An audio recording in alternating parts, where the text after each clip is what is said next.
Tonight, turning the lights off tonight. I look too Oh, washed out. no, not at all. You look good for me. You look good for me. That's what she said. Can you believe it, babe? Welcome. Yes, I can believe it. We're already in episode 3. Unless you mean Jesus, then I might have trouble. Stop it. All right, anyway. Episode 3. Yeah, already. Oh, of the new season. Okay.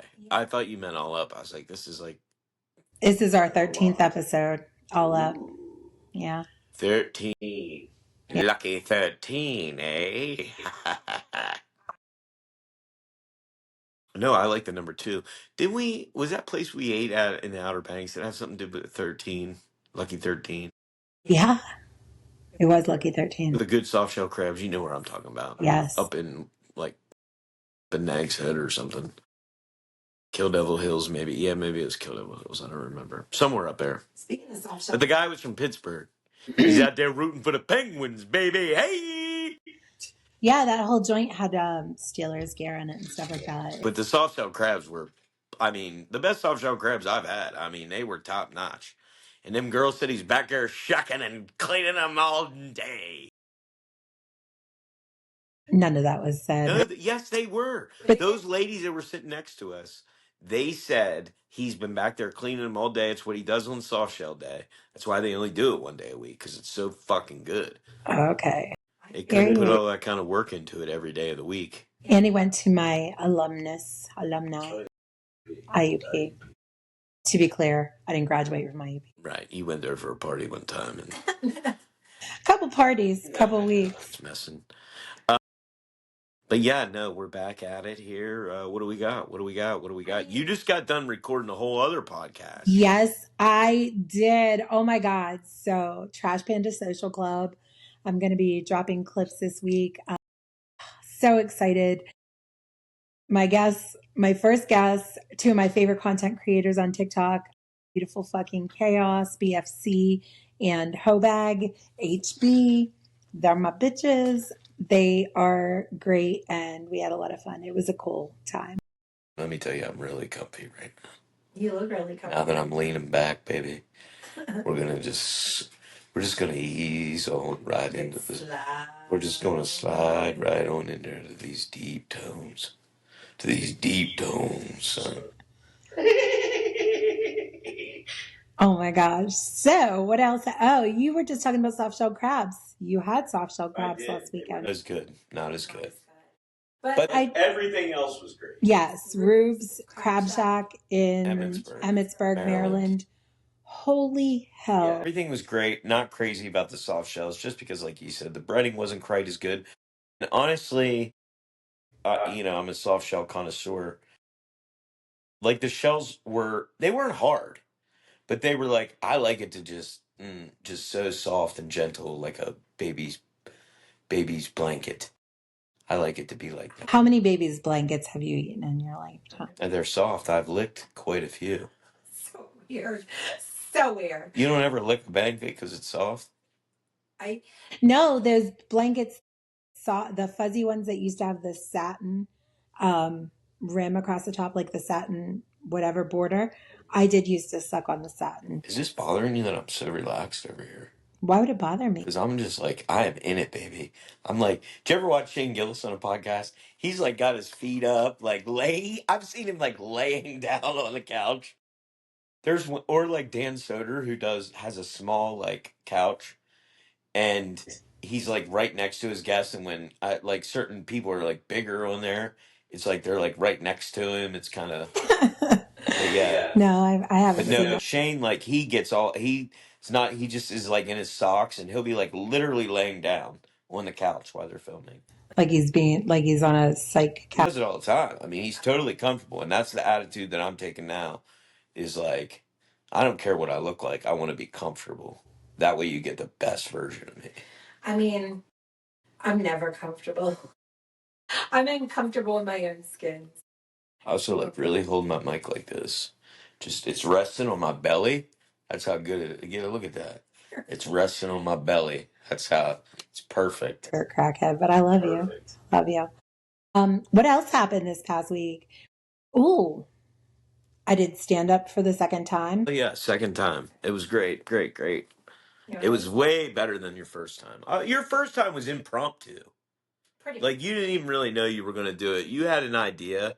You're like, I might do it, but like you didn't sit there. This one you prepared for. You worked. I mean, Practice. yeah, you practiced. You wrote. You did the real deal. I need to get that away from my face. Yeah. It's a comfortable thing, but I like it. Yeah, I like it close to my face, but it's not good for you. It's not good for you. It gives you iridium. No, well, regardless of what it gives you, the mics are really good. So when I was in high school, I was in it was called forensics, which is weird. And Yeah, it is weird. It's weird that it's called that because what we actually did was competitive public speaking, right? Well, yeah. When you get done this, don't let me forget this. Science teacher, forensics. Go ahead. Okay. So one of the bits that I did, I competed in. So I competed in comedy performance. I competed in dramatic performance. I competed in radio broadcasting, which I actually won states in. But in my comedic performance, it was, oh shit, who was the lady on Saturday Night Live? Lily Tomlin. She was on Saturday Night Live, right? The little kid. Yeah. So yeah, she was the little in the big chair. Oh my God, she was so cute. But She's did mindless Hollywood liberal. She had like a monologue that she did on Broadway, and it was, "How do you get to? Excuse me, ma'am. How do you get to Broadway?" And she's like, "And what I told him was practice." Oh yeah. I got high scores for that, but it was corny and stupid, but that always stuck with me. Just practice, practice, practice. Now, did you plan a speech? In when I competed in high school? Yeah, in forensics. So when I did the drama and the comedic, they were monologues from plays and stuff. So I did have to practice those, but I was also on the oh, I want to say impromptu was the name of the category, but you had 3 minutes to like give your stance on something, but you got the subject like maybe 15 minutes before, Yeah. and you had to prepare and read. Was the word extemporaneous? Yes, extemporaneous public speaking. Yes, you're so right. That was the category that I like to compete in. Extemporaneous. Here's our weekly visitor. Here she is. Say hi. Say hi, Mom. Sally Owen. Sally Owens. All right, go about your. Our practical magical cat. Extemporaneous speaking. Yeah, I did that. You had to have 15 minutes. I was a big public speaker back in the day, buddy. I was the best, and I mean that with every bit of my soul. I was the fucking best. I'm teasing. No, but I was good. You were a farmer fucker. I was so good at those things. Anything that I competed in the FFA thing, because it was just all like public speaking. Like most kids haven't figured out how to bullshit in front of adults yet. I mean, they know how to lie, but like to really bullshit an adult, you got to have like some good shit.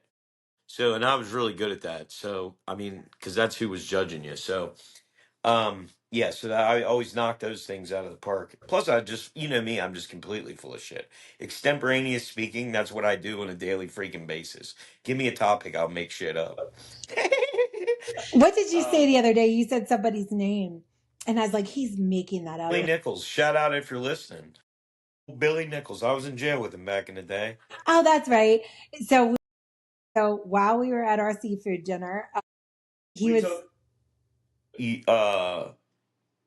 even know what you call it. My son's grandma. Yeah. My son's grandma. Right. We took Brenda out to eat, and then she was talking. They were talking about their old days back over in Hagerstown when they used to. At the hayloft. Brenda worked there. Yeah. You worked there. Yeah. And hold on, I'm just trying to get myself a little better here.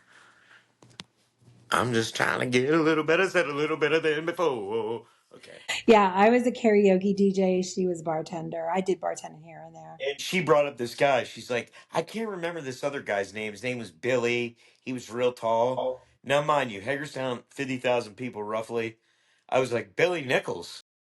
And Alana B thought I was joking because I just say shit like that all the time where I'm like, yeah, I know him. Johnny Juiceman. You know what I mean? Like, And this is one of his things. but here, so I just happened to name the one tall person I knew in Hagerstown named Billy. Hadn't seen the guy in 20 years. Shout out his name, Billy Nichols. Bada boom, bada bing. That's who she's talking about.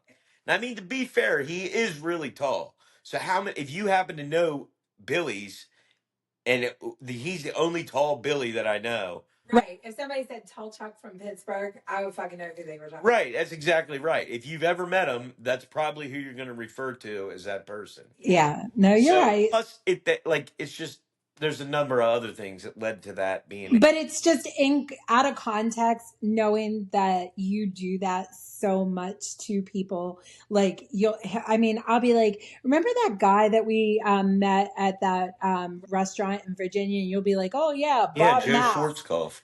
Like what? No. It started because I used to do it to my mom all the time. Anytime she'd start talking and telling a story or taking a phone call, I'd be like, "Who was that?" Debbie Ebersole. Which really combined two people. There was plenty of Ebersoles around, but there was a lady up the street named Debbie, but her last name was something else, so I just started calling her Debbie Ebersole, and so I used to do it to her all the time, until the point that basically I think people started to believe that Debbie Ebersole was real. I mean, I'm sure that she is, but she wasn't anybody that we knew. It wasn't the one you were. It wasn't anybody we knew. She's hanging out with Joe Schwarzkopf and Billy Nichols. Oh, so I know whenever I was doing the promo. Oh no, first before I jump into that, you wanted me to bring up forensics. Oh yeah, forensics. So one time in eighth grade, when you were I was signing up for my high school classes, and every teacher, especially like if you were going into like the AP classes, you had to get the signature of like the teacher you had now to let them know that, yeah, I think he's ready for more advanced class.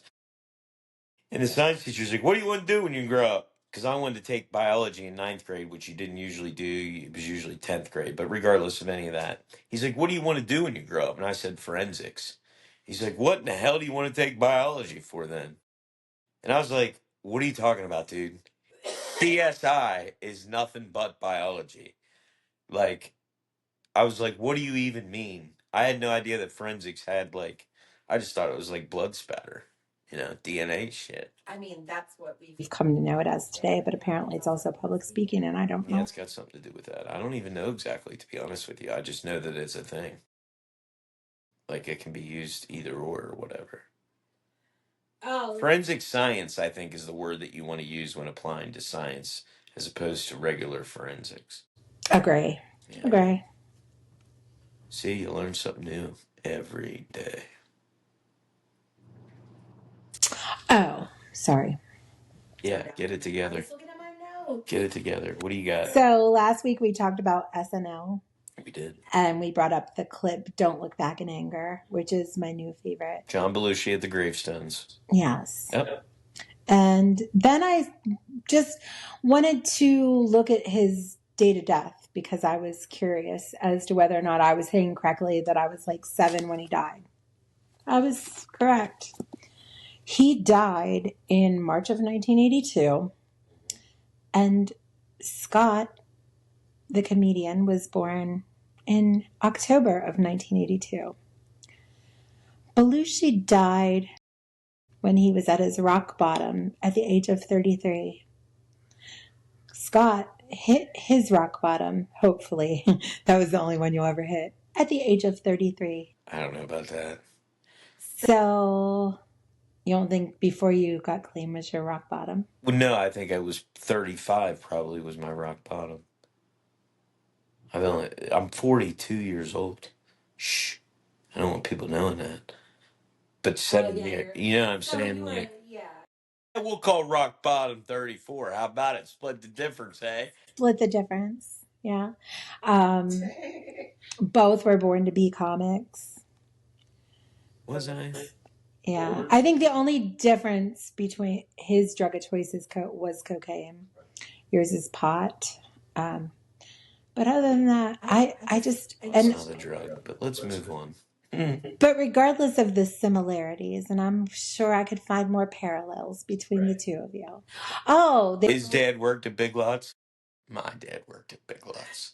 Big Lots wasn't even. My mom was a school lunch lady. His mom was a school lunch lady. He played a school lunch lady in SNL.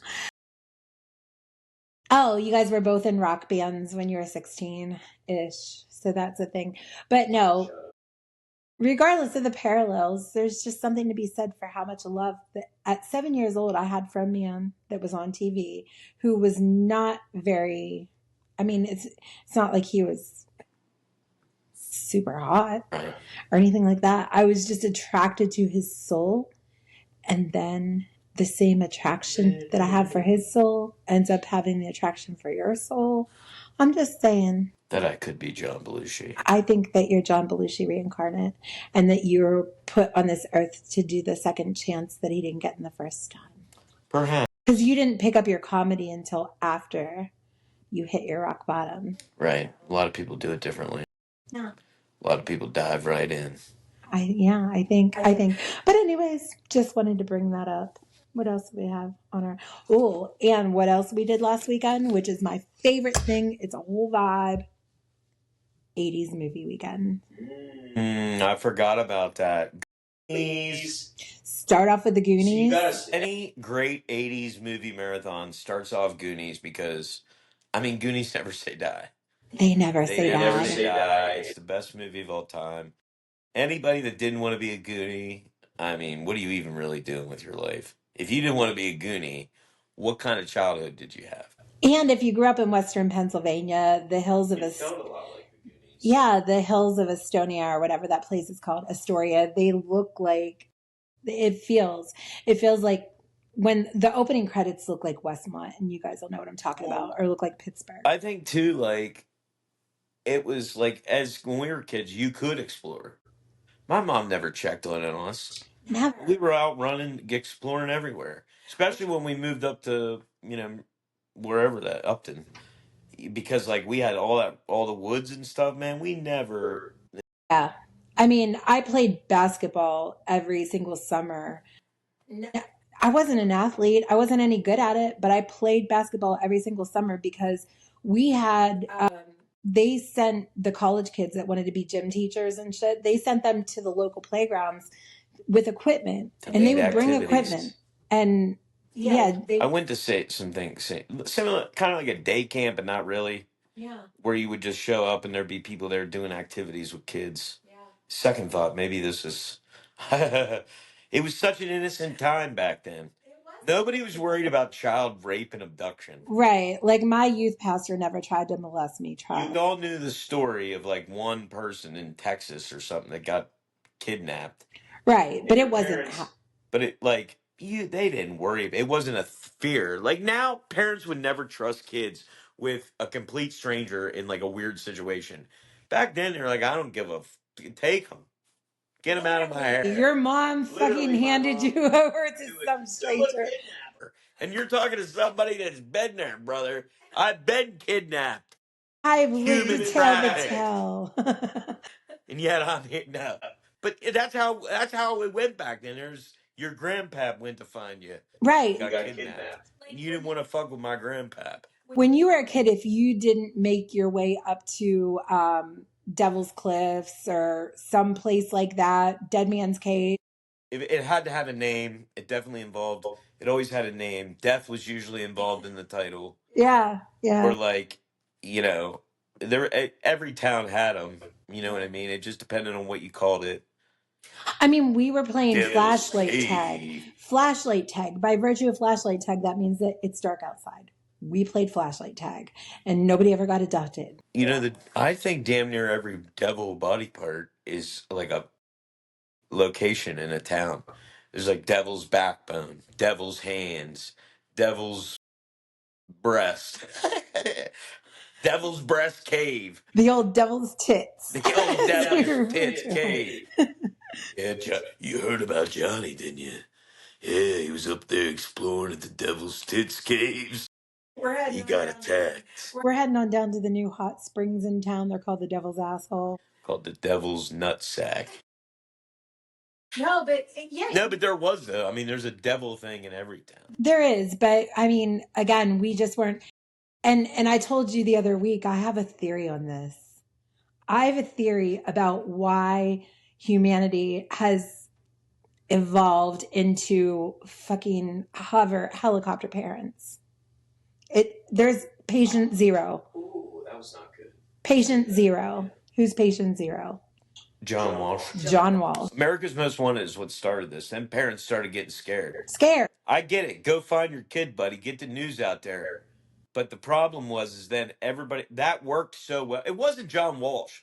He was trying to do a good thing, trying to, you know what I mean, help others. Like Americans do with every fucking thing else. We made it excess. No, well, listen. No, this is what happened. He created America's Most Wanted. It was a smash success. So then you had 100,000 other things all talking about this stuff, trying to duplicate the success of America's Most Wanted.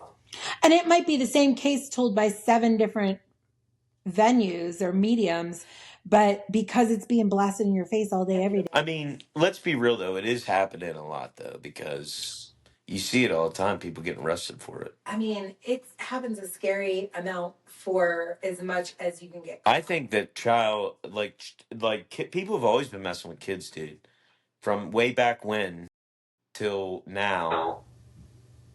Like it's just now it's out in the open. I mean, I'd say it's like 1 out of 5 people. I'm not even lying to you. It's probably like maybe 1 out of 10. That's how scary it is.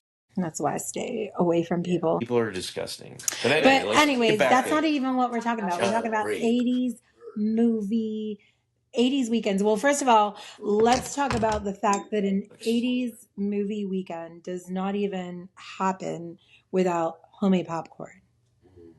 Made on the stove in a big pot with oil. Shake a, shake a, shake a. Shake 'em, shake 'em, shake 'em, bake 'em popcorn. Making popcorn is like one of my favorite things to do. It's actually soothing for me because I love the noise. We never did nothing homemade. It was microwave all the way for me growing up. One time, Pappy Reed tried to make it on the stove and it ended in complete disaster. And I don't think he was shaking it the way you're supposed to, and so it burned. And that was the last time that we ever, anybody in the Reed family tried to make popcorn on a stove. I mean, full disclosure, you can't do it on an electric stove because you don't have the glide. It has to be a gas stove to get the best, or you could just use an air popper. But I learned how to make it the old-fashioned way, and I love it. And it's so simple, and it's so good. And you can make a fuck ton of it. Like every time I make it, I make a bowl like the biggest Tupperware bowl we have. So, anyways. So you start with Goonies, right? Goonies, Where do you go from there? Poltergeist, great 80s movie. E.T. E.T. There's a couple that we haven't watched. Also, I have to eat pizza during any movie that features pizza. That being E.T., Home Alone. What else? Ninja Teenage Turtles. Mutant, yeah. We haven't talked about that. Teenage Mutant Ninja Turtles. That's a pizza movie. If I ever seen one in my life. They love their pizza. They really did. They really did. Oh, remember that time I made you ectoplasm from scratch? Ecto Cooler, baby. Ecto Cooler from scratch. I say things weird. I know, but ectoplasm is a little disgusting. That's ghost jizz. I didn't make you ghost jizz. I mean, I know, but yeah, Ecto Cool. That's why it's cool. Ecto Cooler. Yes, it was amazing. Ecto Cooler, of course, Ghostbusters, great 80s movie. oh my God, yes. But yeah, they had a drink. Now, Ecto Cooler was actually from, I believe, the real Ghostbusters, the cartoon, which came out in the 80s, which I also love, which is also where we get the cereal Ghostbusters from. The Ghostbusters cereal, I should say, not cereal Ghostbusters. That's a little bit different. But it's where we get a lot of the kids' toys and stuff like that was the real Ghostbusters. And the Ecto Cooler, of course, was made by High C, tangerine flavored drink. And it was absolutely amazing. They re-released it a few times since with the new Ghostbusters movies and such. But I don't think it was the same. But yeah, you made me a homemade recipe one time that was pretty goddamn good. Pretty good. Tangerine juice is better than you think it is. Let me just say that. But the recipe called for some apricot juice as well, or apricot. I don't know how you say that. That's what makes it special. It is what makes it special, but That's what gives it the ecto. That's what gives it the ecto delecto perfecto. My presidential predicto. you're a nut. um, You're wild today. You're hyper. I love it. but no, I did love. I mean, all the Ghostbusters. So I was really jealous. I told you before. I had a friend that he always had like the best cereal, the best toys, and Ghostbusters cereal. When I got to eat that at his house, like you talk about a moment that warmed my heart, buddy. I probably had two bowls. God bless his mother. But yeah, Like I don't remember. The only thing that I was ever not covetous, because that's not the right word, but the only thing that any of my friends ever got that like I was like a little jelly of was one of my girlfriends, her grandmother bought her expensive makeup, like Clinique. Clinique was high end. Clinique. Yeah, that was the high end shit in like the 80s. And she always had the Clinique lip gloss and the everything Clinique. And it was like, but I mean, you all right? What are you looking at? Nothing. Your nose hairs. Clinique. But I mean, it tracks because she grew up to marry money, and so whatever. Right. It tracked. The only thing I was ever jealous of was that Evelyn and Ryan both got to go to McDonald's more than me, and they got the toys that I was extremely jealous. Other than that, I did not care. I was also jealous of the kids that were allowed to stay up past light outside in the summertime because I'd see them from my window going to an ice cream truck. You are so hyper. Your mom made you go to bed before the lights were off. Before the sun went down, for Christ's sake. I remember. That's cruel and unusual. Don't ever make a. Nobody should be going to bed, period, unless before the sun goes down. That's not the way the world works, okay? I mean, people who work third shift do that. Kids don't work third shift. I wasn't working third shift, I tell you that. Oh my gosh. Sounds like you were traumatized. Do you want to talk about this? Yeah, I'm traumatized because I didn't get the Fraggle Rock toys. I'm traumatized because I didn't get the wrestling ice cream bars. Is this why you went on to lead a life of crime? Yeah, I didn't get the Silver Hawks that I wanted. I didn't get the what was the name of that shit? Thundercats that I wanted. I tell you. No Castle Grace. I got Barbies though. Barbie. One time I got two of the same Barbie for my birthday. What a fiasco that was. It was one of the gem dolls, the one that was I don't know if she was black, but she had a different color skin than the rest of them. I can't tell that story. One of these days I'll be able to share it when the world is right again. But Olivia once my Oh yeah, don't ever say that story. We're just gonna drop it right there. Her daughter dropped the N word in a McDonald's. in a McDonald's in a city. And it was her father's fault. I mean, I was horrified. But her father, to be clear, is purely racist. And well, actually, I think it was an act because he then went on to have an email love affair with one of the Nigerian princess ladies, and he knew she was black, and he was in love with her. But so got himself a Nigerian princess. He did. But Liv was 3, and we were in the Hagerstown McDonald's, and she got a Barbie toy, and she said, "I don't want the N Barbie." You talk about some faces turning, buddy. Even in 1990 something, the heads turned. It was like 1999-ish. They killed her. No. No, 1997-ish. She was born in 95. Oh my God. Kids say the darndest thing. They do. Bill Cosby taught her that one. Yeah. But what else about the 80s? I mean, I loved it. I'm a true blue 80s girl. True blue. Oh, are you? You're gonna lay down. Shane Gillis style, buddy. Yeah. Now this is a podcast. Yeah. You actually look good like I that. know. That's what I'm saying. That's why he does it. It's comfortable. I'm having fun. Pull your mirror stick down just a little bit, though.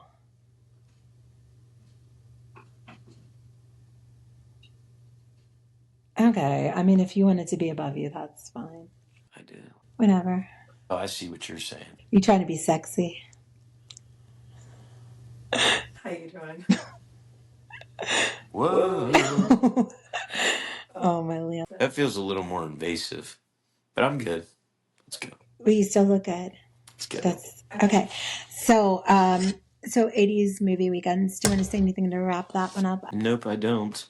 Lots of good 80s movies, but I love having a good 80s night. We have one about once every couple months. Yeah. Get some pizza, some popcorn, and some snacks, and you're ready to go. It tastes like nostalgia, and as we know, that tastes the best. Nothing tastes better than nostalgia. That's what America, like. If I've learned anything about business, about anything, America, nothing tastes as good as nostalgia. People love to eat and experience things from their childhood and, whatever. You know what else America loves? Do you Cigarettes, know what else America loves? crack. Loves a good sob story. Mm. They do. They love a good sob story. And you know what sob story was in the news this week that got everybody all up in arms? DJ Daniel. This kid is so cute. Oh, is that the little black kid? Yes. Oh, I'm with you. His brain, like the way he speaks is just, it blows my mind. Nothing crazy when there's like an articulate little kid. Articulate kids like blow my they blow my mind. Like I can't even, it's the most incredible thing to watch. Like they're little old souls packaged in a tiny little package. But I'm only bringing that up because it's viral. Obviously, whatever happened, it wasn't even the State of the Union, it was the congressional address or whatever he does. And Yeah, that's the State of the Union. no, the first one that a president does in their term is not called a State of the Union. It's called a address of the joint. That sounds like some technical jargon. It's the State of the Union. Put it that way. So, anyways, Democrats didn't clap for DJ Daniel, who has cancer and who Trump inducted into the Secret Service, right? So, Secret Service Hall of Fame. Why I'm even bringing it up is because I put a video up of me ugly crying to him getting inducted into the Secret Service. Within 10 minutes, that video had over 400 views. I put a video up promoting positivity or trying to promote the podcast, and those videos get 100 to 200 views.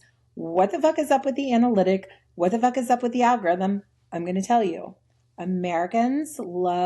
Humans love a good sob story. They love drama. They love a car wreck. They love sadness. And this is no more proof positive in the fact that I am the greatest American Idol handicapper that you will ever meet. I can tell you based on their backstory how well they will do in the competition. And I mean, I'm deadly accurate. I mean, it's uncanny how accurate I am about this. Like if you're watching American Idol with me live, I can give you betting odds. I would love to. I would love for a casino to hire me and do live handicapping of voice competitions. Not because I know voices, but because I know America's racist hearts and who they vote for, and I know a sob story, and I can tell what they'll respond to and what they won't. And let me tell you, do I have a lazy eye? No, the video glitches. It like stops working. No, it's not that. It's like when I'm looking here, it looks like I'm looking at it and because I'm only looking at a little. Every once in a while, your eye does wander, but we're not going to. That does run in my family. It with the men like you, any man in my family, you catch them looking at it wrong way, and they'll give you one of them. The eye will go that way. Okay, it's going. It'll follow you. Stop. Yeah. But anyway, Make one hell of a skeet shooter. Who said that? Yeah, Theo. Vaughn. I'm talking about his girlfriend, Paula. Yeah. With a lazy eye. That's my family. No, but I don't know why either. you are a good handicapper.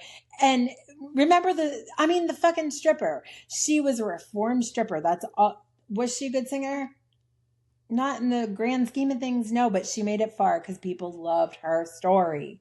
They wanted to raise her up on a platform and give her what she had coming that she's been struggling for, whatever. You can tell, and like I said, and you have to. What the hard part is predicting when America, how far that sob story will get them, whether or not it'll overcome America's like their racist tendencies in voting, whether it'll overcome their gaysist tendencies in voting, whether it'll overcome their inability as a singer. And when America, like, how powerful is that sob story? You get somebody out there that lost both parents, every brother, sister, grandparent. They have cancer. They're winning everything, baby. No, actually, they won't. Because here's the thing: is America will only take it so far, and that's when you see. That's why you see things like certain. You can see anomalies in the winners. Right. Like I say, America's racist. Obviously, there's been people. Ruben Studdard won American Idol, right? Or did Yeah. he come in second? I think No, he won and Clay Aiken second. Yeah. Right. Something like that. But I'm just saying, in that instance, America hates gays. No, I'm kidding. More than they hate black. Right. No, but you just have to get a gauge. You just have to gauge for it. But American are voting. They tend to be. You have to think if 10% of the people voting might have an unconscious racial bias. You have to take that into account, and I do, and I'm very good at it. Baby, you just made the whole case for DEI. I think you're going to keep your position as a DEI advisor. I mean, I try. I know, but Nothing spells diversity, equity, inclusion like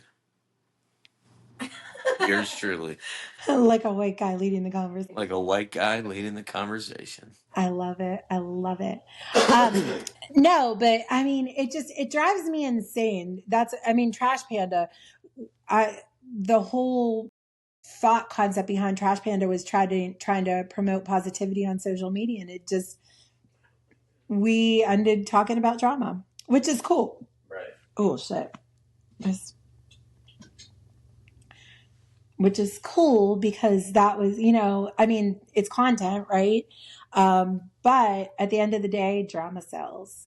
I mean, that's the long and short of it. And the corporate America and all these little assholes that control all this, like media productions and stuff, they all know that. They all know human behavior and know how to play. They all know how to play tricks. Like any good propagandist, they know how to play tricks with your mind because whether or not you want to or not, your mind is susceptible to certain things.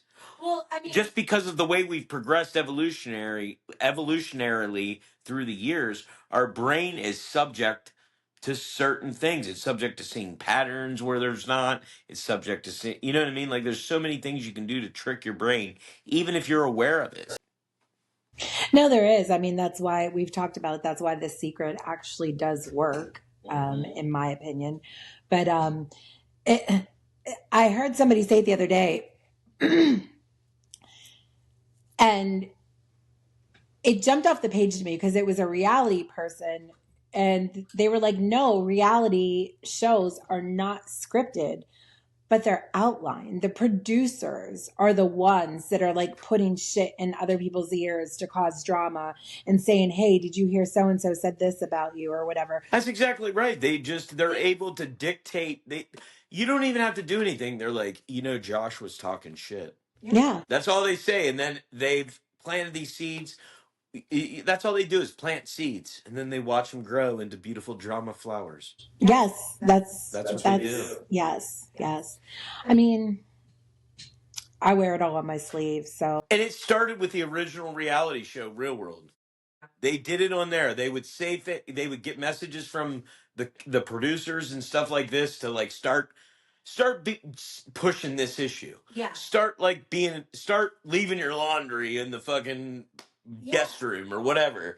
And then this creates that's how they're able to create drama without scripting it. well, so one of the content creators that I follow on TikTok, her name is Ava Louise, and she's in the reality network somewhere. She's done reality and videos and all this, that, and the other. And she said that, you know, on one of the shows she was on, the producers wanted her to go into somebody's room and toss it while they were on vacation. I mean, they told her to go in and fucking go through somebody's room. It's their house. The people that own the network or whatever own the production are paying for it. So technically, whatever's in that place is their property. Humans are already dramatic. It doesn't take much to stir up some shit. I mean, you see this.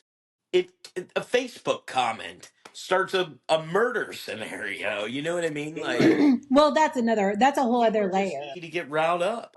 That's a whole other layer, because when you take the sound, when you take the audio out of the mix and only have text, then everybody's innuendo doesn't.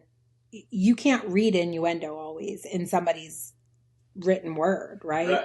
So in a 40 character text, you're going to read your own innuendo into how they meant it to be said based off of who you think that person is. Right. Exactly. For the longest time, I struggled when my kids got to high school and started using socials. I struggled when they put up song lyrics because I didn't understand that they weren't like going to go pop a cap tonight in somebody's ass, that they were just feeling the vibe of that song in the moment. And that was just that. And I see, it's funny when I see the old people commenting on like, what are you saying there? And they're like, it's a song, grandma. It's a song. I remember when I was a kid, DMX, blood of my blood, flesh of my flesh. I think the name was the name of the album.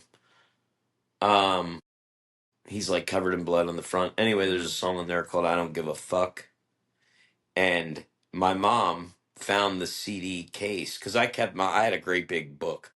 My book like looked like the what do you call that thing in the Bible, like the Day of Judgment, the book of the book of the living, I don't know, whatever, like a big book. It looked like my CD book. It like opened like the greatest book of ever. It was so big and so thick. It looked like a. And to this day, you still owe Columbia House $2,574. Probably, actually, I think I owe him a nickel. It was 90 CDs for a nickel. But regardless of any of that, I had a great big book of my mom, so I threw the CD case out while my mom comes down the stairs. And my mom, who never cusses ever, she just looks at me and she goes, she's got it in her hand, but I don't really see it because I'm like not right there. And she's like, I don't give a fuck. And I was like, what? First off, whoa, about what? And then she's like, that's the name of the song. I love it. But it was just funny that I don't give a.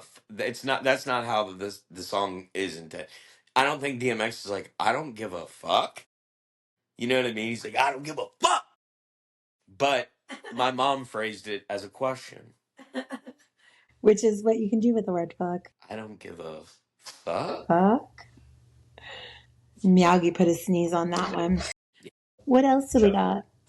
Oh, ooh. You asked me what we got going on next week. So, we got Scott Kelly's. Oh yeah, his special's dropping. That's going to be fun. We're going to go to a watch party for that. That'll be a lot of fun. But right after that, and before your next show with Scott, in between the premiere and the next show is my favorite holiday next to Halloween. St. Patty's Day. St. Patty's Which can only mean one thing: corned beef and pastrami. My two favorite words ever. Corned beef, pastrami.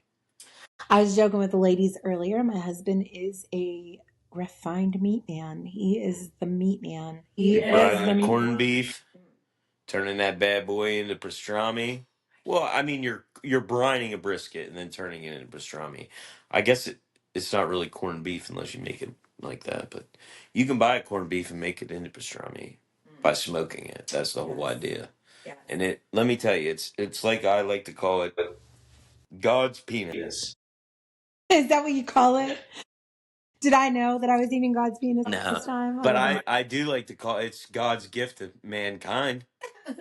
I mean, it's probably hands down the best meat that I've ever eaten outside of seafood. Pastrami is like, it really is. It's if I'm dying, I think that's what I want for my last meal is some good pastrami, bro. It's like everything you love about every meat that you've ever eaten when it's smoked, because it's like got all those great salty flavors. The fat from the brisket just makes it so tasty and tender. And that weird coriander flavor that like pops out at you every once in a while. It's like black pepper, coriander. Just heaven. But I mean, obviously I grew up on the traditional style. My dad, I mean, I love regular corned beef. yeah, my dad's 50% Irish. And I mean, it was like murderous. Yeah, he's 50% Irish, 25% German, and 25% Ukrainian. 100% all up in your ass. Ukrainian. I don't identify with the Ukrainian side anymore, even though I'm pretty sure that's where I got this luxurious hair. Anyways, so yeah, like the cabbage and the potatoes in the brine. Oh my God, it's just so damn good. Oh, the cabbage and the potatoes and the brine. Mm, Oh my God. So let me just start off this by saying that I never even ate corned beef, cabbage, and potatoes until I met you. I love that. I mean, I I think I might have had corned beef Right, or sure. pastrami. Like I think I had that for sure, like in a sandwich. But I didn't even know. Like we didn't do that back in Franklin County. We didn't do cabbage and potatoes. The closest thing we came to eat to something like that was my mom always made sausage, green beans, potatoes, Right. and just like baked in a casserole. And sometimes she would use like regular sausage, but other times sometimes she would use kielbasa. Can we get an official interpretation there? No. It's kielbasa. It's kielbasa. But that's not Kielbasa. how it's said. But we say, like I say kielbasi. Kielbasi. No, I know, but I think that's the proper way to say it. We need to get into this. I'm going to research the proper kielbasa, kielbasi, Kielbasa. Kielbasi. Cavassier. I'd like some Cavassier, please. You remember that? Tim Meadows, the ladies' man? Yes, I do. Ooh, it's a lady. I'll take some Cavassier. We're not big drinkers, so we're not. I mean, so will we do a green beer on St. Patty's Day? Probably not. I don't ever do any beer. I mean, I do beer, but I only do, well, I shouldn't say that. The only beer product that I'm drinking that's not a small brewer, you know what I mean? Like a IPA or something. The only thing that the only canned like national beer that am ever drinking for any circumstance is Yingling. Like I don't drink green beer. I don't drink this on this day, this on that day. I want Yingling. That's what I like. Have you ever done Guinness? Yeah, it's disgusting. It's nasty. I've done the Irish Car Bomb. And I love a good thick beer. You know what I mean? I love IPAs. Like you know me, I love those things.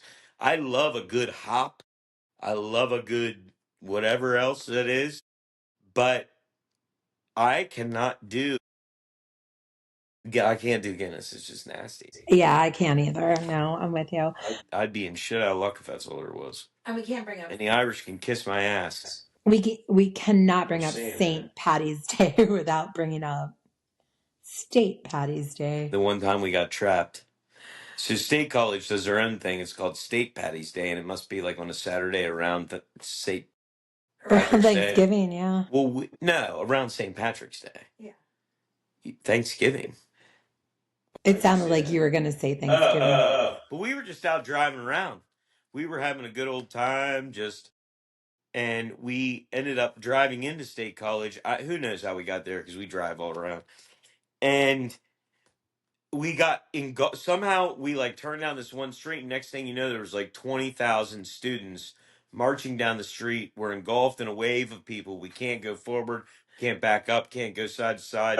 We couldn't do anything. We're like, we got stuck in a town. State College is what, 6 blocks long? Right.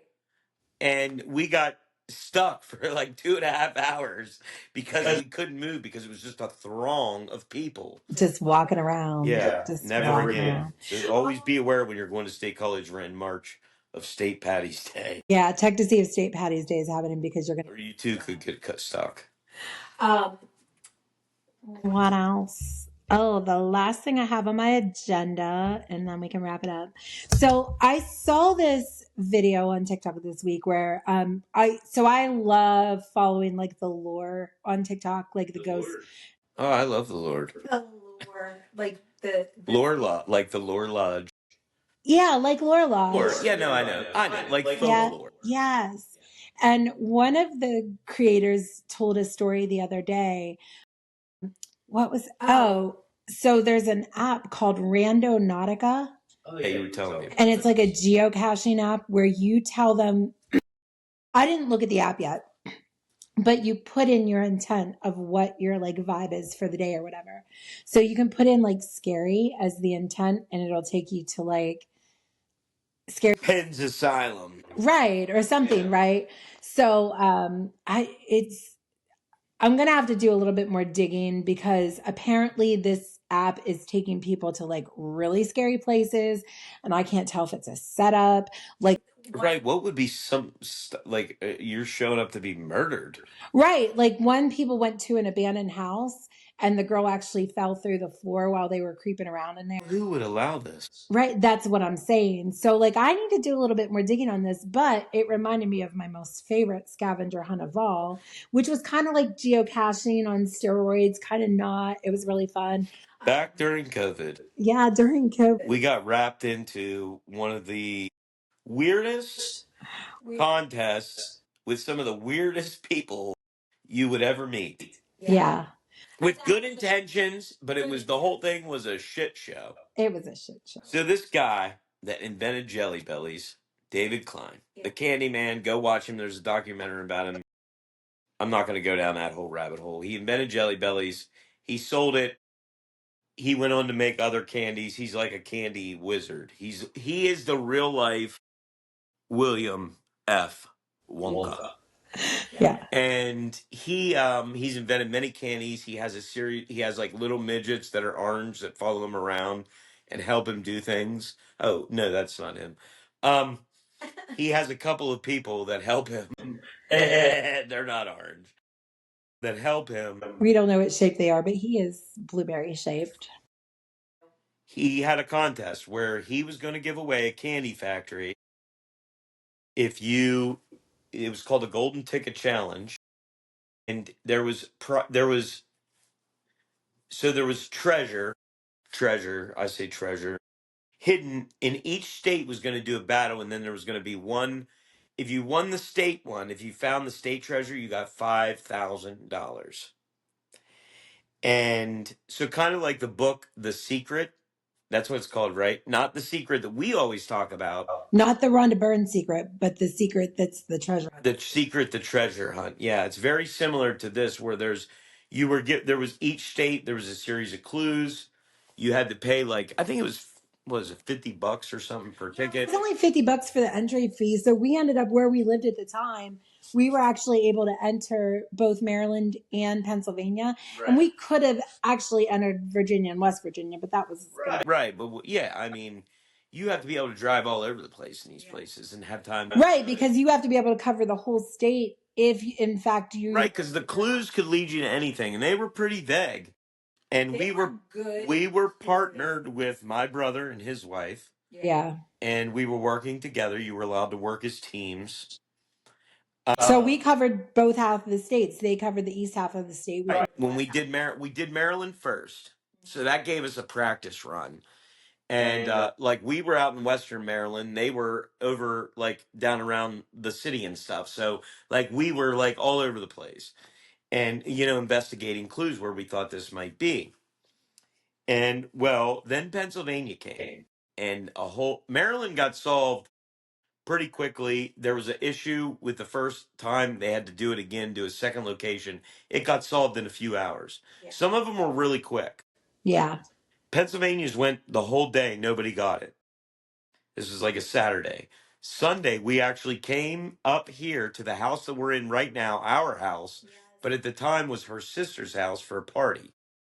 We were up here and we noticed something in the picture. There was a picture of the clue. So we knew that if we could figure out where we thought it was, that we might be able to use this kind of visual clue to figure this out. And I don't even know how it really happened, to be honest with you. They released a second clue because nobody found the first. Right. So we were already looking at the picture and we had a rough idea of where in the state we wanted to go.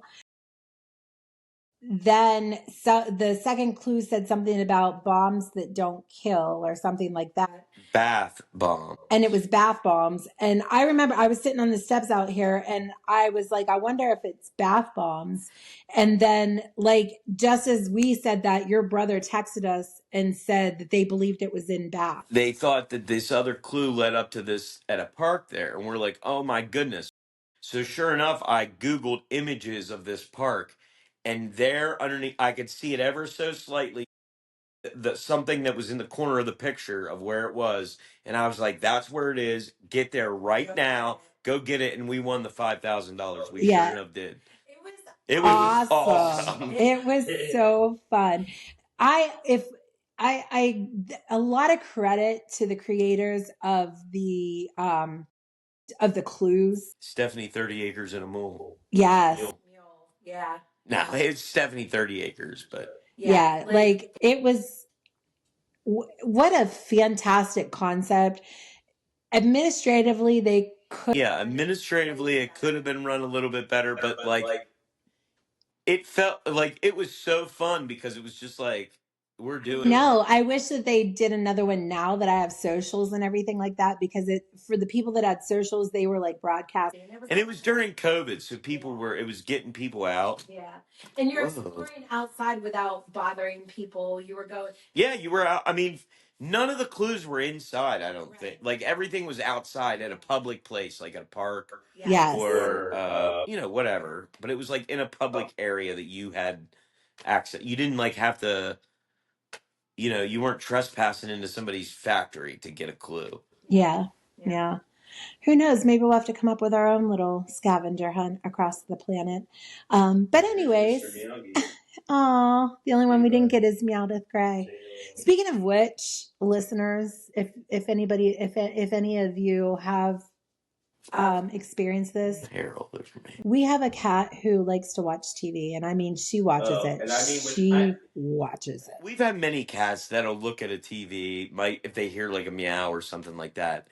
But when I tell you this cat will settle into an episode of The Mentalist with me, like you never seen. And I mean, she's watching because you can see her head following everything on the screen, man. She loves Bones. She loves Psych. Yeah. She loves Monk. She loves My Cat from Hell. She loves My Cat from Hell. She loves anything David Attenborough, National Geographic. She now loves what's his name? Dr. Jeffrey? Oh, no, Dr. Jeffrey. Yeah, Dr. Jeffrey. She loves Dr. Jeffrey. Anything with animals, she loves. What started this, though, the reason that we even saw this, because Men in Black.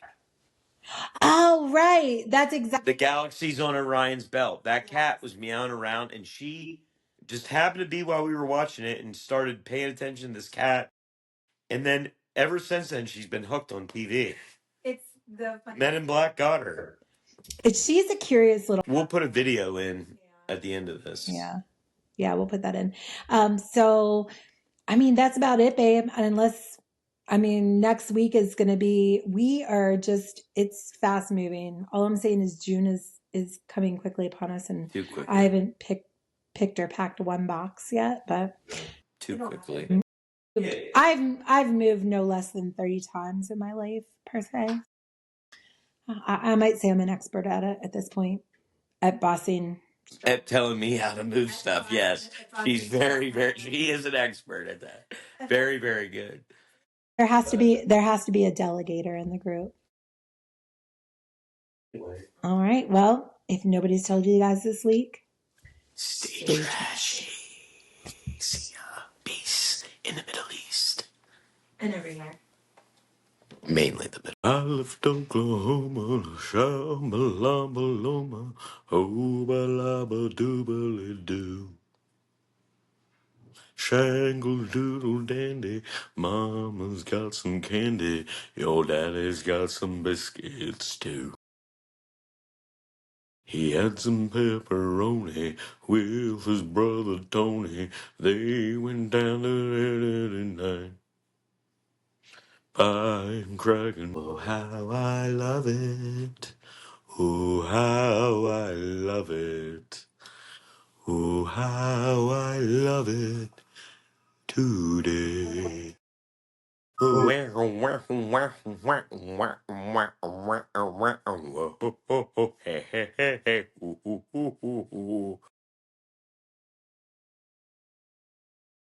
God damn it, Donnie.